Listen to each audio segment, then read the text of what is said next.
প্রিয় ভাই ও বোনেরা, দিনের আলো নিভিয়ে যাওয়ার মুহূর্তটি অর্থাৎ মাগরিবের এই সময়টি ইসলামে অত্যন্ত রহস্যময় ও ফজিলতপূর্ণ একটি সময়। রাসূলুল্লাহ সাল্লাল্লাহু আলাইহি সাল্লাম বলেছেন, এই সময় আসমান ও জমিনের ফেরেশতারা পালা বদল করে, আর ঠিক সেই মুহূর্তে কিছু নির্দিষ্ট তাসবিহ পাঠ করলে আল্লাহ সুবহানাহু ওয়া তাআলা বান্দার সকল গুনাহগুলো মাফ করে দেন। বলুন না সুবহানাল্লাহ। প্রিয় ভাই বোনেরা, আজকের ভিডিওতে আমরা জানব এমন 7টি তাসবিহ যেগুলো স্বয়ং রাসূলুল্লাহ সাল্লাল্লাহু আলাইহি সাল্লাম নিজে মাগরিবের পর পাঠ করতেন। প্রিয় ভাই বোনেরা, ভিডিওটি শেষ পর্যন্ত দেখুন, কারণ শেষের তাসবিহটি এমন একটি আমল যা নিয়মিত পালন করলে আমল করলে ইনশাআল্লাহ মৃত্যুর সঙ্গে সঙ্গেই জান্নাত লাভের সুসংবাদ পাওয়া যায়। বলুন না সুবহানাল্লাহ। চলুন শুরু করা যাক। মাগরিবের নামাজ দিনের এমন একটি সময় পড়া হয় যখন দিন শেষ হয়ে রাত শুরু হয়। কোরআন ও হাদিসে এই সময়কে সন্ধ্যাকাল বা মাসাহ বলা হয়েছে, যা দোয়া কবুলের এবং জিকিরের এক বিশেষ মুহূর্ত। রাসূলুল্লাহ সাল্লাল্লাহু আলাইহি সাল্লাম নিজে এই সময় নির্দিষ্ট কিছু তাসবিহ ও দোয়া নিয়মিত পাঠ করতেন এবং সাহাবীদেরকেও তা শিখিয়েছিলেন, আমাদেরকেও পাঠ করতে বলেছেন। তাই আসুন একে একে জেনে নেই সেই বরকতময় 7টি তাসবিহ ও আমল। প্রিয় ভাই বোনেরা, 1 নম্বর তাসবিহ ও আমলটি হলো আয়াতুল কুরসি পাঠ করা। আয়াতুল কুরসি হলো পবিত্র কুরআনুল কারীমের সব থেকে শ্রেষ্ঠ আয়াতের মধ্যে একটি আয়াত। মাগরিবের নামাজের পর আয়াতুল কুরসি পাঠ করা অত্যন্ত গুরুত্বপূর্ণ একটি আমল। নবীজি সাল্লাল্লাহু আলাইহি সাল্লাম বলেছেন, প্রতিটি ফরজ নামাজের পর যে ব্যক্তি আয়াতুল কুরসি পাঠ করবে তার জান্নাতে যাওয়ার জন্য কোনো বাধা থাকবে না। শুধু একটাই বাধা থাকবে, তা হলো মৃত্যুবরণ করার সঙ্গে সঙ্গে সে আল্লাহ সুবহানাহু ওয়া তাআলা জান্নাতের মেহমান হয়ে যাবে। এই কথা স্বয়ং নবীজি সাল্লাল্লাহু আলাইহি সাল্লাম বলেছেন। এই জন্য মাগরিবের ফরজ নামাজ শেষ করে সালাম ফিরানোর পরপরই সুন্নত নামাজ পড়ার আগে এই ফজিলতপূর্ণ আয়াতটি আয়াতুল কুরসিটি পাঠ করুন, ধীর স্থিরভাবে পাঠ করুন। প্রিয় ভাই বোনেরা, কত ছোট আমল, কত বড় প্রতিদান। এই আমলটি এতটাই সহজ যে মাত্র 1 মিনিট সময় লাগে, তারও কম, অথচ এর প্রতিদান আল্লাহ সুবহানাহু ওয়া তাআলা জান্নাত। প্রিয় ভাই বোনেরা, এই জন্য প্রত্যেক ফরজ নামাজের পর, মাগরিবের নামাজের পর আমরা একবার আয়াতুল কুরসি পাঠ করব। অন্য এক হাদিসে এসেছে, নবীজি সাল্লাল্লাহু আলাইহি সাল্লাম বলেছেন, ঘুমানোর আগে কেউ যদি একবার আয়াতুল কুরসি পাঠ করে আল্লাহ সুবহানাহু ওয়া তাআলার পক্ষ থেকে একজন ফেরেশতা, হেফাজতকারী ফেরেশতা তার হেফাজতের দায়িত্বে থাকেন। বলুন না সুবহানাল্লাহ। সকাল পর্যন্ত কোনো ধরনের ক্ষতি, জিন শয়তান, মানুষ শয়তান, কোনো ধরনের ক্ষতি কেউ কিছু করতে পারবে না সেই ব্যক্তির। এই জন্য এই শ্রেষ্ঠ আয়াতটি ঘুমানোর আগে একবার, প্রত্যেক ফরজ নামাজের পর একবার পাঠ করব। চলুন একবার আয়াতুল কুরসিটি শুনে আসি আর কিছু নেকি অর্জন করে আসি, আর সকলে মুখস্থ করার চেষ্টা করব। আউযু বিল্লাহি মিনাশ শাইতানির রাজীম। বিসমিল্লাহির রহমানির রহিম। আল্লাহু লা ইলাহা ইল্লা হুয়াল হাইয়ুল কাইয়্যুম লা তাখুযুহু সিনাতুন ওয়ালা নাওম লাহু মা ফিস সামাওয়াতি ওয়া মা ফিল আরদ মান যাল্লাযী ইয়াশফা'ু ইনদাহু ইল্লা বিইযনিহি ইয়া'লামু মা বাইনা আইদিহিম ওয়া মা খালফাহুম ওয়া লা ইউহীতুনা বিশাইইম মিন ইলমিহি ইল্লা বিমা শা'a ওয়াসি'a কুরসিয়্যুহুস সামাওয়াতি ওয়াল আরদ ওয়া লা ইয়াউদুহু হিফযুহুমা ওয়া হুয়াল আলিয়্যুল আযীম। সাদাকাল্লাহুল আলিয়্যুল আযীম। এটাই হলো সেই আয়াতুল কুরসি সূরাতুল বাকারার 255 নম্বর আয়াত। আল্লাহ তাআলা আমাদের সবাইকে প্রত্যেক ফরজ নামাজের পর এবং ঘুমানোর আগে এই আয়াতুল কুরসিটি একবার পড়ার তৌফিক দান করুন। সকলে বলি আমিন। প্রিয় ভাই বোনেরা, মাগরিব নামাজের পর দ্বিতীয় তাসবিহ ও আমলটি হলো সূরা ইখলাস, সূরা ফালাক ও সূরা নাস 3 বার করে পাঠ করা। রাসূলুল্লাহ সাল্লাল্লাহু আলাইহি সাল্লাম বলেছেন, যে ব্যক্তি সন্ধ্যাবেলা মাগরিবের সময় 3 বার করে সূরা ইখলাস, সূরা ফালাক ও নাস পাঠ করবে, তার জন্য সকল প্রকার অনিষ্ট থেকে যথেষ্ট হয়ে যাবে। বলুন না সুবহানাল্লাহ। মাগরিবের নামাজের পর 3টি সূরা একবার করে নয়, বরং প্রতিটি সূরা 3 বার করে পাঠ করতে হয়। মোট 9 বার সূরা পাঠ করা হয় এই আমলে। সারাদিনের কাজ শেষে সন্ধ্যায় মানুষ প্রায় ক্লান্ত দুর্বল অনুভব করে, আর ঠিক সেই সময়ে শয়তান বেশি সক্রিয় হয়। এই 3 সূরা পাঠ করলে রাতের জন্য একটি সুরক্ষা বলয় তৈরি হয়। বলুন না সুবহানাল্লাহ। এটি নিয়মিত অভ্যাসে পরিণত করুন। প্রিয় ভাই বোনেরা, হাদিসটি এসেছে তিরমিজি ও আবু দাউদ শরীফে। এই জন্য ঘুমানোর আগে এবং মাগরিবের নামাজের পর আমরা এই 3টি সূরা পাঠ করব। প্রিয় ভাই বোনেরা, তৃতীয় তাসবিহ ও আমলটি হলো লা ইলাহা ইল্লাল্লাহু ওয়াহদাহু লা শারীকা লাহু লাহুল মুলকু ওয়া লাহুল হামদু ওয়া হুয়া আলা কুল্লি শাইইন কাদির। নবীজি সাল্লাল্লাহু আলাইহি ওয়াসাল্লাম হাদিসের মধ্যে বলেছেন, যে ব্যক্তি মাগরিব ও ফজরের নামাজের পর এই কালিমা 10 বার পাঠ করবে, আল্লাহ সুবহানাহু ওয়া তাআলা তার জন্য 10টি নেকি লিখবেন, 10টি গুনাহ মাফ করে দিবেন, 10 মর্যাদা আল্লাহ তাআলা বাড়িয়ে দিবেন এবং সেদিন তার জন্য একটি ইসমাইল আলাইহিস সালাতু ওয়াস সালাম বংশের মধ্য থেকে 4 জন দাস মুক্ত করার সমতুল্য সওয়াব হবে। পাশাপাশি সকাল সন্ধ্যা পর্যন্ত শয়তান থেকে হেফাজতের ব্যবস্থাও হয়ে যাবে। বলুন না সুবহানাল্লাহ। মাগরিবের নামাজের পর এই কালিমাটি টানা 10 বার পাঠ করুন। আঙুলের কড়ায় গনে গনে পাঠ করুন, কারণ কাল কিয়ামতের ময়দানে আমাদের হাতগুলো সাক্ষী দিবে আল্লাহ তাআলার কাছে। এজন্য হাতের কড়ায় গনে গনে এই তাসবিহ পাঠ করুন। লা ইলাহা ইল্লাল্লাহু ওয়াহদাহু লা শারীকা লাহু লাহুল মুলকু ওয়া লাহুল হামদু ওয়া হুয়া আলা কুল্লি শাইইন কাদির। এই ছোট্ট আমলটি মাত্র 1 থেকে 2 মিনিট সময় লাগে, কিন্তু এর সব অকল্পনীয়। প্রতিদিন মাগরিব ও ফজরের নামাজের পর নিয়মিত পাঠ করার অভ্যাস করুন। ইনশাআল্লাহ এই বরকত জীবনে অনুভব করবেন। দুনিয়া আখেরাত আল্লাহ তাআলা আপনাকে সুখময় শান্তিময় জীবন দান করবেন। বলুন না সুবহানাল্লাহি ওয়া বিহামদিহি। প্রিয় ভাই বোনেরা, সবচেয়ে শ্রেষ্ঠ তাসবিহ, সবচেয়ে গুরুত্বপূর্ণ আমল এই 4 নম্বর তাসবিহ ও আমলটি, তা হলো মাগরিবের নামাজের পর সাইয়্যিদুল ইস্তিগফার পাঠ করা। রাসূলুল্লাহ সাল্লাল্লাহু আলাইহি সাল্লাম হাদিসের কিতাবে বলেছেন, যে ব্যক্তি দিনের বেলা দীর্ঘ বিশ্বাসের সাথে ইস্তিগফার পাঠ করে, অর্থাৎ সকালবেলা সন্ধ্যা হওয়ার আগে যদি সে মারা যায়, সে জান্নাতি হবে। সুবহানাল্লাহি ওয়া বিহামদিহি। আবার কেউ যদি সন্ধ্যাবেলায় মাগরিবের নামাজের পর ইস্তিগফার একবার পাঠ করে সকাল হওয়ার আগেই সে যদি মৃত্যুবরণ করে, তাহলে সেও জান্নাতি হবে।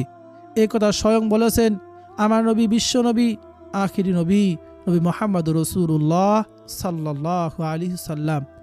এজন্য ফজরের নামাজের পর, মাগরিবের নামাজের পর এই সাইয়্যিদুল ইস্তিগফার, গুনাহ মাফের শ্রেষ্ঠ দোয়া ইস্তিগফারের সর্দার বলা হয়, আমরা একবার করে পাঠ করব। সেই সাইয়্যিদুল ইস্তিগফারটি আপনারা দেখে দেখেও পাঠ করতে পারবেন। বাংলা দিয়ে উচ্চারণ দেখে দেখে সহি শুদ্ধ করে পড়ার চেষ্টা করবেন। এক সময় আপনার মুখস্থ হয়ে যাবে। প্রথম প্রথম কষ্ট মনে হতে পারে, কিন্তু কত ছোট আমল, কত বড় প্রতিদানের ঘোষণা একবার চিন্তা করুন। চলুন একবার সেই সাইয়্যিদুল ইস্তিগফারটি আমরা শুনি। সাইয়্যিদুল ইস্তিগফারটি হলো আল্লাহুম্মা আনতা রাব্বি লা ইলাহা ইল্লা আনতা খালাকতানি ওয়া আনা আবদুকা ওয়া আনা আলা আহদিকা ওয়া ওয়া'দিকা মাস্তাতা'তু আউযু বিকা মিন শাররি মা সানা'তু আবু'ু লাকা বিনি'মাতিকা আলাইয়া ওয়া আবুউ লাকা বিযামবি ফাগফিরলি ফাইন্নাহু লা ইয়াগফিরুয যুনুবা ইল্লা আনতা। এটাই হলো সাইয়্যিদুল ইস্তিগফার। এই একটি ইস্তিগফার আমল যা সরাসরি জান্নাতের সুসংবাদের সাথে যুক্ত। এটি মুখস্থ করে প্রতিদিন সন্ধ্যায় ও সকালে নিয়মিত পাঠ করার অভ্যাস গড়ে তুলুন। এটি জীবনের সবচেয়ে মূল্যবান আমলগুলোর একটি হতে পারে। সহিহ বুখারী শরীফে এই হাদিসটি এসেছে। আল্লাহ সুবহানাহু ওয়া তাআলা আমাদের সবাইকে সকাল সন্ধ্যায় এই সাইয়্যিদুল ইস্তিগফারটি নিয়মিত আপনাকে রাজি খুশি করার জন্য পাঠ করার তৌফিক দান করুন। সকলে বলি আমিন। প্রিয় ভাই বোনেরা, আজকে মাগরিবের নামাজের পর 5 নম্বর তাসবিহ হলো তাসবিহে ফাতিমি পাঠ করা, অর্থাৎ 33 বার সুবহানাল্লাহ, 33 বার আলহামদুলিল্লাহ, 34 বার আল্লাহু আকবার পাঠ করব। রাসূলুল্লাহ সাল্লাল্লাহু আলাইহি ওয়াসাল্লাম তার আদরের কন্যা হযরত ফাতিমা রাদিয়াল্লাহু তাআলা আনহাকে এই তাসবিহ শিখিয়ে দিয়েছিলেন। এটি একজন খাদেম রাখার চেয়ে উত্তম। এ তাসবিহ যে কোনো ফরজ নামাজের পর, বিশেষ করে মাগরিবের নামাজের পর পাঠ করবেন। মাগরিবের নামাজের পর হাতের এরম করায় গনে গনে 33 বার সুবহানাল্লাহ, 33 বার আলহামদুলিল্লাহ, 34 বার আল্লাহু আকবার পাঠ করুন। সারাদিনের ক্লান্তি, মানসিক চাপ দূর করতে এই তাসবিহ অত্যন্ত কার্যকর। মাত্র 2-3 মিনিট সময় নিয়ে প্রতিদিন এ আমল করুন। ইনশাআল্লাহ দুনিয়া আখিরাত উভয় জায়গায় এর সুফল পাবেন। হাদিসটি এসেছে সহিহ বুখারী ও মুসলিম শরীফে। এজন্য অবশ্যই আমরা আমলটি করব। আল্লাহ সুবহানাহু ওয়া তাআলা আমাদের সবাইকে এই তাসবিহ প্রত্যেক নামাজের পর আমাদেরকে পড়ার তৌফিক দান করুন। সকলে বলি আমিন। প্রিয় ভাই বোনেরা, আজকে 6 নম্বর তাসবিহ আমলটি হলো দরুদ শরীফ পাঠ করা। নবীজি সাল্লাল্লাহু আলাইহি সাল্লাম বলেছেন, যে ব্যক্তি তার প্রতি একবার দরুদ শরীফ পাঠ করবে, আল্লাহ সুবহানাহু ওয়া তাআলা তার উপর 10টি রহমত বর্ষিত করবেন, 10টি গুনাহ মাফ করে দিবেন, তার মর্যাদা আল্লাহ তাআলা 10 ধাপ বাড়িয়ে দিবেন। মাগরিবের নামাজের পর সন্ধ্যার প্রথম প্রহরে দরুদ শরীফ পাঠ করা বিশেষ ফজিলতের কথা উলামায়ে কেরাম উল্লেখ করেছেন। মাগরিবের নামাজের পর অন্তত 10 বার দরুদ শরীফ পাঠ করুন। সময় কম থাকলেই সংক্ষেপে সবথেকে ছোট দরুদ সাল্লাল্লাহু আলাইহি সাল্লাম হলেও তা দরুদ হিসেবে গণ্য হবে, আপনি পাঠ করুন। হাদিসের মধ্যে এসেছে, রাসূলুল্লাহ সাল্লাল্লাহু আলাইহি সাল্লাম বলেছেন, কোনো ব্যক্তি যদি সকালে 10 বার, সন্ধ্যায় 10 বার করে দরুদ শরীফ পাঠ করে, কাল কিয়ামতের ময়দানে নবীজি সাল্লাল্লাহু আলাইহি সাল্লাম তাকে সুপারিশ করে আল্লাহ সুবহানাহু ওয়া তাআলা জান্নাতে নিয়ে যাবেন। বলুন সুবহানাল্লাহ। এই জন্য সকালে 10 বার, সন্ধ্যায় মাগরিবের নামাজের পর 10 বার দরুদ শরীফ পাঠ করুন। দরুদ এমন একটি আমল, হাদিসে এসেছে নবীজি সাল্লাল্লাহু আলাইহি সাল্লাম বলেছেন, এই দুনিয়ার জমিনে আল্লাহ সুবহানাহু ওয়া তাআলার এমন কিছু সংখ্যক ফেরেশতা নিযুক্ত রয়েছে, আমরা দরুদ শরীফ পাঠ করার সঙ্গে সঙ্গে নবীজি রওজা মোবারকে এই দরুদগুলো পৌঁছায়া দেয়। বলুন না সুবহানাল্লাহ। বিশেষ করে শুক্রবার দিনের রাতে বেশি বেশি দরুদ শরীফ পাঠ করার কথা হাদিসে এসেছে। এই জন্য বেশি বেশি দরুদ শরীফ পাঠ করব। নবীজি সাল্লাল্লাহু আলাইহি সাল্লাম আরও বলেছেন, যে ব্যক্তি দুনিয়াতে বেশি বেশি দরুদ শরীফ পাঠ করবে, কাল কিয়ামতের ময়দানে নবীজি সাল্লাল্লাহু আলাইহি সাল্লামের একেবারে কাছে নিকটবর্তী থাকবে। বলুন না সুবহানাল্লাহি ওয়া বিহামদিহি। এই জন্য দরুদ শরীফ এমন একটি আমল, স্বয়ং আল্লাহ সুবহানাহু ওয়া তাআলা ফেরেশতাদেরকে সঙ্গে নিয়ে দরুদ শরীফ পাঠ করেন, আমল করেন। আমাদেরকেও বলেছেন বেশি বেশি নবীর প্রতি সালাম ও দরুদ পাঠ করার জন্য। প্রিয় ভাই বোনেরা, দোয়া কবুলিয়তের জন্য, আমল কবুলিয়তের জন্য আমাদের বেশি বেশি দরুদ শরীফ পাঠ করতে হবে। সব থেকে শ্রেষ্ঠ দরুদ হলো দরুদে ইব্রাহিম। চলুন একবার পাঠ করে আসি। মনোযোগ দিয়ে শুনবেন। 10টি রহমত, 10টি গুনাহ মাফ, 10 ধাপ মর্যাদা আল্লাহ তাআলা বাড়িয়ে দিবেন।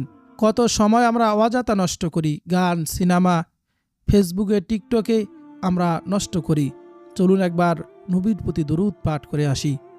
আল্লাহুম্মা সাল্লি আলা মুহাম্মাদিন ওয়া আলা আলি মুহাম্মাদ কামা সাল্লাইতা আলা ইব্রাহিম ওয়া আলা আলি ইব্রাহিম إنك حميد مجيد اللهم بارك على محمد وعلى آل محمد كما باركت على إبراهيم وعلى آل إبراهيم إنك حميد مجيد। এইভাবে নবীর প্রতি মহাব্বত ভালোবাসা অন্তরে নিয়ে নবীর প্রতি দরুদ পাঠ করবেন।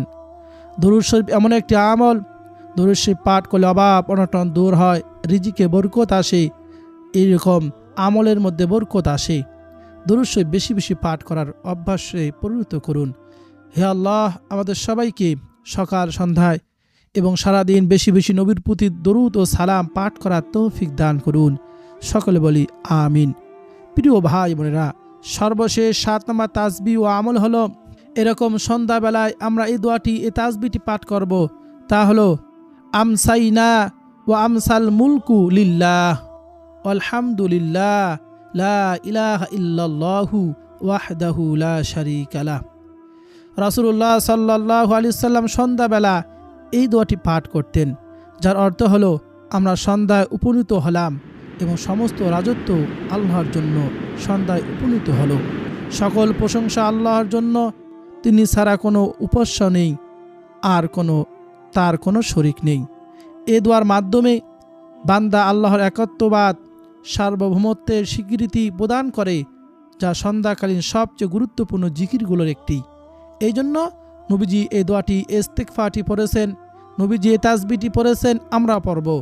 আমসাইনা ওয়া আমসাল মুলকু লিল্লাহ আলহামদুলিল্লাহ লা ইলাহা ইল্লাল্লাহু ওয়াহদাহু লা শারীকা লাহ। আমরা মুখস্থ করে দেখে পড়তে পারবো। মাগরিবের নামাজের পর সন্ধ্যায় নামাজের সাথে সাথে এই দোয়াটি পাঠ করুন। এটি মূলত সন্ধ্যাকালীন জিকির আজগারের একটি মূল অংশ হিসেবে গণ্য হয়।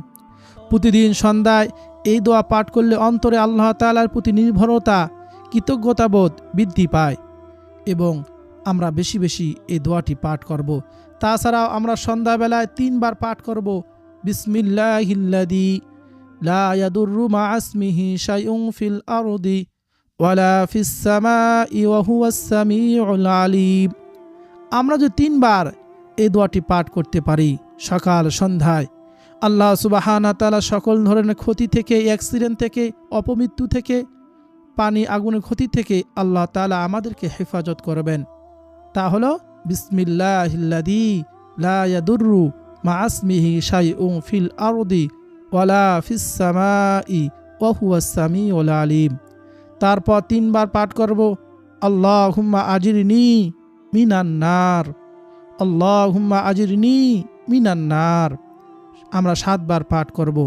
প্রিয় ভাই বোনেরা, অতিরিক্ত একটি আমলের কথা আপনাদেরকে বলে দেই, অনেক গুরুত্বপূর্ণ আমল। তা হলো ফজরের নামাজের পর, মাগরিবের নামাজের পর সূরা হাশরের শেষ 3 আয়াতটি তেলাওয়াত করতে পারেন। বলা হয়েছে 70,000 ফেরেশতা আপনার হেফাজতে নিযুক্ত থাকবেন। আর আপনি যদি সন্ধ্যাবেলা একবার পাঠ করেন এবং সকালে একবার পাঠ করেন, আপনি মৃত্যুবরণ করলে শহীদি মর্যাদা লাভ করবেন। বলুন না সুবহানাল্লাহ। সূরা হাশরের শেষ 3 আয়াত পাঠ করার নিয়ম হলো, প্রথমে আউযু বিল্লাহিস সামিউল আলিম মিনাশ শাইতানির রাজিম, এইভাবে 3 বার পাঠ করবেন। তারপর বিসমিল্লাহ পাঠ করবেন না, এইভাবে 3 বার পাঠ করে ডাইরেক্ট সূরা হাশরের শেষ 3 আয়াত তেলাওয়াত করবেন। তা হলো হুয়াল্লাহুল্লাযী লা ইলাহা ইল্লাহু আলিমুল গায়বি ওয়াশ শাহাদাতি হুয়ার রাহমানুর রহিম, হুয়াল্লাহুল্লাযী লা ইলাহা ইল্লাহু আল মালিকুল কুদ্দুসুস সালামুল মুমিনুল মুহাইমিনুল আজিজুল জব্বারুল মুতাকাব্বির সুবহানাল্লাহি আম্মা ইউশরিকুন, হুয়াল্লাহুল খালিকুল বারিউল মুসাউবিরু লাহুল আসমাউল হুসনা ইউসাব্বিহু লাহু মা ফিস সামাওয়াতি ওয়াল আরদ ওয়া হুয়াল আজিজুল হাকীম। এইভাবে যদি পাঠ করতে পারেন, আমল করতে পারেন, আল্লাহ সুবহানাহু ওয়া তাআলা আপনাকে এইরকম ফজিলত দান করবেন।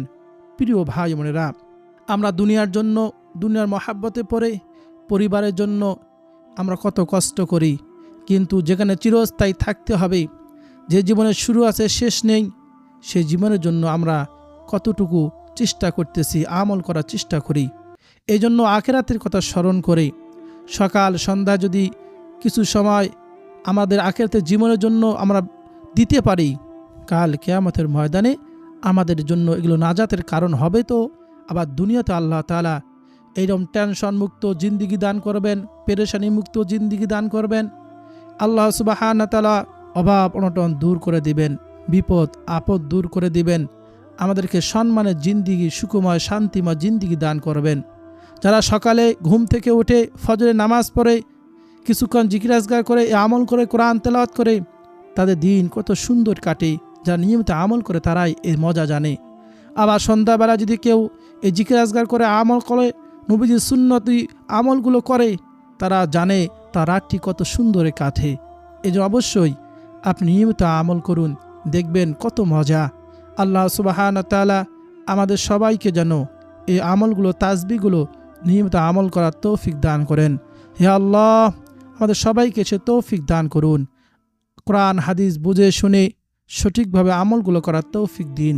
হে আল্লাহ, আমাদের প্রত্যেকেই আমাদের শেষ কথা যেন হয় ঈমানের উপর, আমাদের শেষ কথা যেন হয় লা ইলাহা ইল্লাল্লাহু মুহাম্মাদুর রাসূলুল্লাহ, আমাদের মৃত্যু যেন হয় ঈমানের উপর।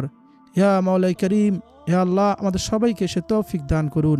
প্রিয় ভাই বোনেরা, অবশ্যই মাগরিবের নামাজের পর, ফজরের নামাজের পর এই আমলগুলো করার অভ্যাসে পরিণত করুন। আমাদের সন্তানদেরকে, স্ত্রীদেরকে, বাড়ির সকল সদস্যদেরকে আমলগুলো শিখিয়ে দেব। কারণ হাদিসে এসেছে, কোনো ব্যক্তি যদি কোনো ভালো কাজের পথ দেখায়, সে ভালো কাজ করার সমপরিমাণ সব আল্লাহ তাআলা তাওকে দান করেন। বলুন না সুবহানাল্লাহ। প্রিয় ভাই বোনেরা, এটা অবশ্যই এই ভিডিওটিকে লাইক দিন এবং কমেন্ট বক্সে আলহামদুলিল্লাহ লিখে আমাদের এই ছোট্ট দিন প্রচারের প্রচেষ্টাকে উৎসাহিত করুন। আপনার সম্মতি ও কৃতজ্ঞতা প্রকাশ করুন। আর শিকুন নূর চ্যানেলটি সাবস্ক্রাইব করে পাশে থাকা বেল বাটনটি অন করে দিন, যাতে এমন আরও ইসলামিক দিনী ভিডিওগুলো আপনার কাছে সহজে পৌঁছায়। সে তৌফিক